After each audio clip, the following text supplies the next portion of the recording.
Welcome back still this morning on ITV, and this time around we will surely be talking about the student loan bill. After the cacophony that greeted the suspension of the bill, the Senate and the House of Rep on Wednesday expeditiously passed the bill that will now see students being able to access free loans. Joining me this morning to take a look at this decision taken by the Senate and also the amendment made by the presidency is Godwin Peter, the public affairs analyst. It's a pleasure to have you this morning, Godwin. Thank you very much.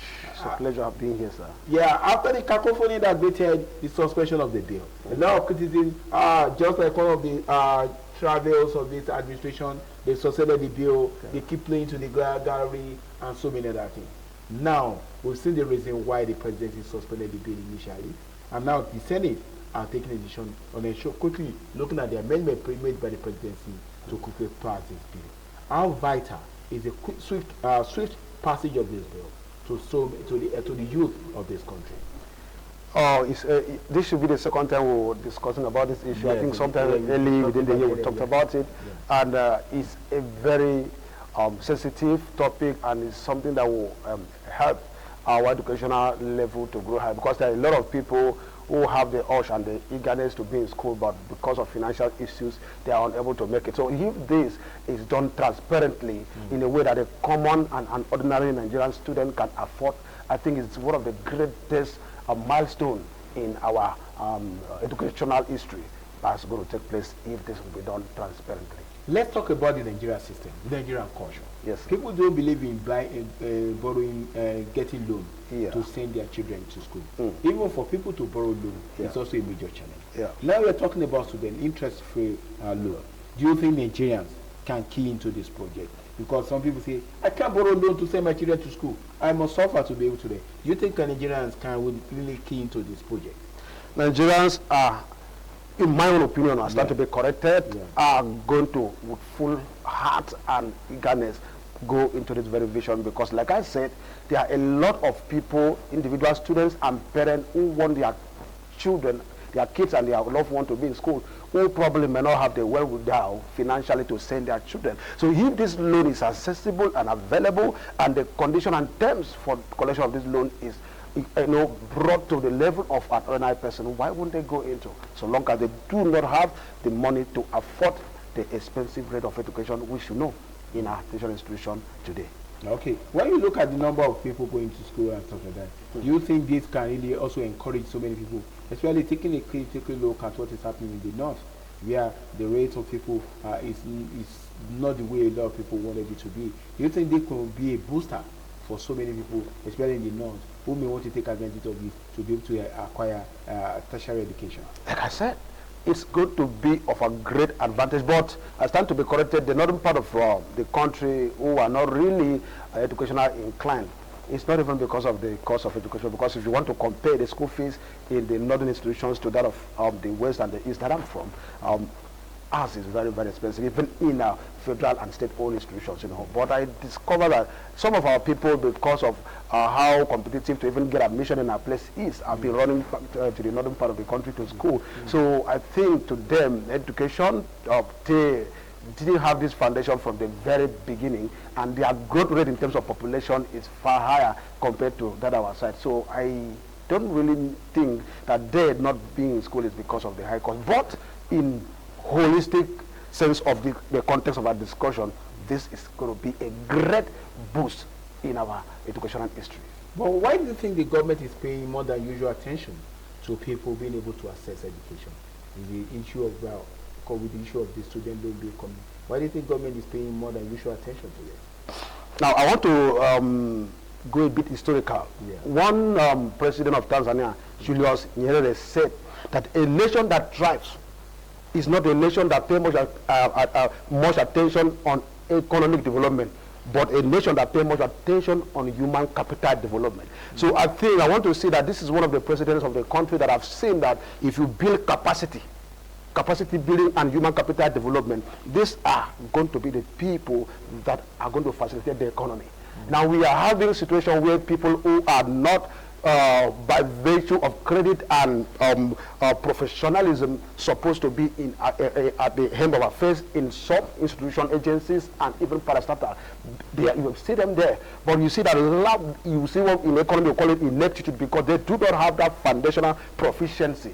So if we are having a country that is run by intellectual, you will see both the economy, politically, socially will run well. So I think the president of Nigeria in this point in time discovered that if education can be made to be cheaper, an ordinary citizen who have the potential, the wisdom, and the eagerness to become productive will be able to access education and will become a source of capacity building to the nation in the nearest future. Interesting right there. Talking about the importance of education and why government is paying more than usual attention to it. So much really happened in that regard, and also looking at it. But let's also talk about the swiftness at which the National Assembly attended to the amendment made by government. Unlike in the past, that there's always the one discussion or the other, it takes a lot of time. But it seems they realize the importance of it. What do you think about the swiftness of the National Assembly to quickly attest to this amendment and make it happen? I still stand to be corrected because it's a national radio, but I want to see national TV rather. One is because they have seen how vital education is and the role of education in every system of human living. Number two, individual interest is also there. Individual interest. Now the question should be, how transparent would this loan be in the process of dispensing the loan to an ordinary Nigerian student? But if it comes to that swiftness, it is very, very crucial. It is very, very pertinent and expedient that at this point in time, this bill shouldn't be delayed. But I think also we are also having synergy among the senator and among the House of Rep members, because what is one of the reasons that used to cause the delayance and drag over bill is political sentiment and lack of synergy. Political parties, when a PDP is the one raising a motion and APC, we're trying to play party. But I'm seeing there is a synergy, both the federal house and the Senate. There is a level of synergy where sentiment is being torn apart to some extent in this very ninth Senate. I stand to be corrected. So, but my own, it's out transparent. That's where I'm talking about the interest. So they might have an interest which I'm not aware. You raise a vital point, transparency. Yes, sir. Because a lot of people have also criticized this bill, that the same set of people that will be able to access those.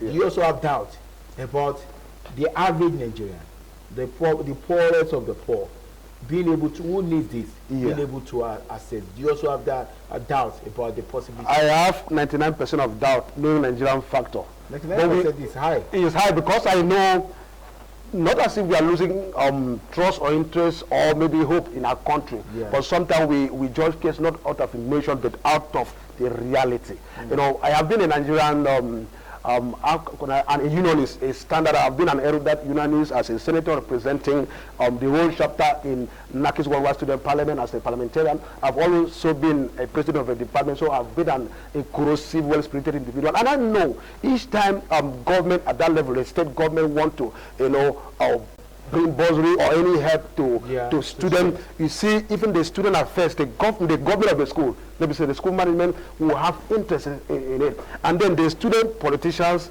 talk about from the parapet level to the SUG level. If you are not politically inclined or if you are not a corrosive student who knows what unionism entails, you might lose this opportunity. But it's supposed not to be like that. For example, if a member of House of Assembly of my local government should give a bursary to members of my local government, I don't need to be a student, you don't need to benefit from that bursary. The criteria and the qualification of that bursary should be that I'm an indigent of a local government area with a proof of student ID card.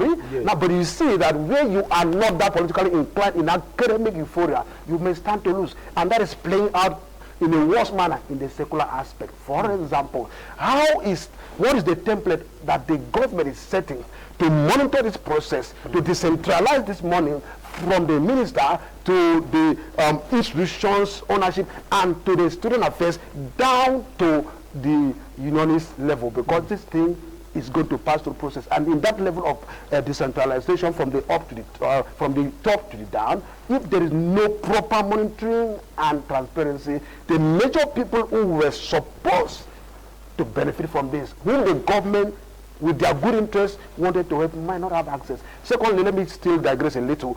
The conditions for acquisition of this very loan, I was perusing through it. It's quite okay. But there is one line that said that you must have two guarantors that are not less than level 12 civil servant. I don't know if I get it. Yeah. Not all, it didn't even stop there, or a justice of peace, or a practicing lawyer that have been in the chamber for more than 10 years. My brother, go to a local village that they may not have 2 to 3 primary school teachers who are from that village. And they have 99 students in that village that they are trying to push to go. They may not have these people around them who can guarantee them this loan. That means that these people who may have the good intention to go to school, who might not have this guarantor, may be left behind, and then the interest and the intent of the loan will be defeated, because it's supposed to be for the poorest of the poor. So what will your advice be? The advice, like I said, is proper setting of template and modality to make sure that this money will be monitored and to bring down the condition for eligibility of this very loan. That is my own advice. Interesting right there, talking about what is really happening, and also looking at these challenges facing the student loan bill. And moving forward right there, just like you mentioned the challenges and also finding a way around it.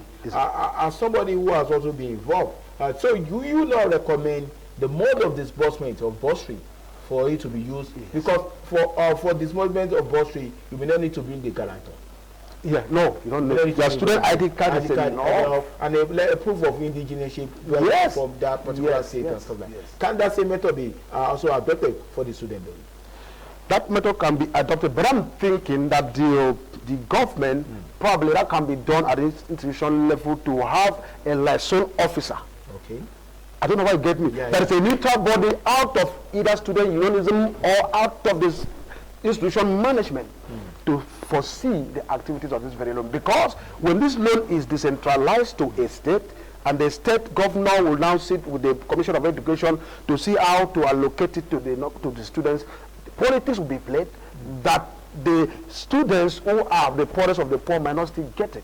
So one of my own ideas should be that there should be a liaison officer that is a neutral body that is going to go through the files of students to be sure that these are the students that are eligible for this very loan, and then also the conditions for acquisition of this very loan should be brought low a bit, especially in the area of guarantors, because a lot of persons might not have those guarantors who may trust them. I must say big thanks to you, Godwin Peter, for joining us this morning to talk about the student loan bill and some of the clauses there that must be worked on, and let's hope that there is also room for people who may probably due to debt and stuff like that may not be paid. There will be loan forgiveness. But also part of the requirement for getting the loan also, if you can, you are supposed to start paying 2 years after you must have finished service.